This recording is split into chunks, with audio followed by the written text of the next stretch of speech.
My dear students, this is 12th Physics Chapter 4 Example Sums பார்க்க போகிறோம். Example 4.20 நல்லா கவனிங்க. என்ன கொடுத்துருக்காங்கன்னா இண்டக்டன்ஸ் கொடுத்துருக்காங்க.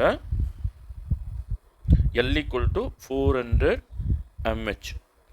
இதை வந்து நம்ம என்ட்ரிக்கு மாற்றிக்கலாம். அதாவது 400 into 10 power minus 3 henry. ஓகேவா? அடுத்து என்ன கொடுத்துருக்காங்க பாருங்கள். current flowing in the circuit 6 milliampere. So I effective இது யாரு I effective current in that circuit is equal to 6 milliampere. இதையும் நான் ஆம்பியருக்கு மாற்றிக்கிறேன். அதாவது 6 into 10 power minus 3 ampere. Okay, இப்போது நம்மளை என்ன கேட்டிருக்காங்கன்னா வோல்டேஜ் என்னன்னு கேட்டிருக்காங்க. Voltage across the coil.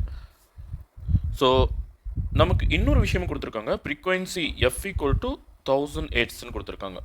ஓகேவா? இப்போது நம்ம V கண்டுபிடிக்கணும்னா V is equal to IR. இங்கே ஆருக்கு பதிலாக என்ன கண்டுபிடிக்க போகிறோம்னா இங்கே L கொடுத்துருக்கனால V equal to I into XL. அதாவது ஆருக்கு பதிலாக இங்கே என்ன வந்துடும்னா XL வந்துடும். அதாவது இண்டக்டன்ஸ் கெப்பாசிட்டன்ஸ். XLன்றது என்னன்னா இண்டக்டன்ஸ் கெப்பாசிட்டன்ஸ். ஓகே, இப்போது எனக்கு எக்ஸல் தேவைப்படுது. அதனால் நான் ஃபஸ்ட்டு எக்ஸல் கண்டுபிடிச்சிக்கிறேன். XL inductance capacitance XL equal to omega L. இந்த ஒமேகாவுக்கு என்ன போடணும் நம்ம 2π இன்ட்டு எப். ஓகேவா? ஸோ இந்த ஒமேகாவுக்கு பதிலாக 2π எஃப் போட்டுக்கலாம்.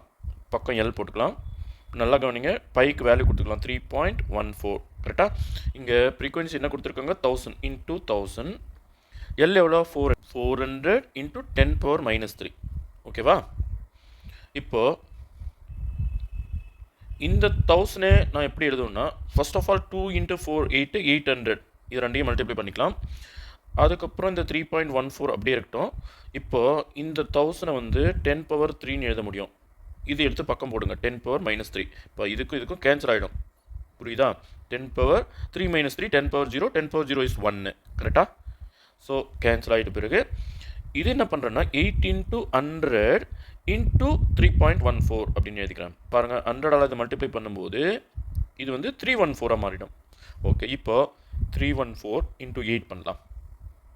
அப்போ 8 4s are 32, balance 3, 8 1 is 8, 8 plus 3 11, balance 1, 8 3s are 24, 24 plus 1 25. So 2512 ohms. யார் இது? எக்ஸல். இப்போ நம்ம என்ன கண்டுபிடிக்கணுமோ அதுக்கு வரலாம். இப்போ நம்ம என்ன கண்டுபிடிக்கணும்? வோல்டேஜ் கண்டுபிடிக்கணும். ஃபார்முலா என்ன? I இன்ட்டு எக்ஸல் கண்டுபிடிச்சி வச்சுருக்கோம். இப்போது கிவனில் பாருங்கள், I எவ்வளோ 6 into 10 power minus 3 ampere. 6 into 10 power minus 3 ampere. எக்ஸலுக்கு நம்ம கண்டுபிடிச்ச ஆன்சர் 2512. இப்போது 6 அப்படியே இருக்கட்டும், 10 power minus 3 அப்படியே இருக்கட்டும். இதை வந்து சயின்டிஃபிக் நோட்டேஷனில் எழுத போகிறேன். 2.512 இன்ட்டு 10 power 3ன்னு எழுதலாம். இப்போ இது ரெண்டுத்துக்கும் கேன்சல் ஆகிடும்.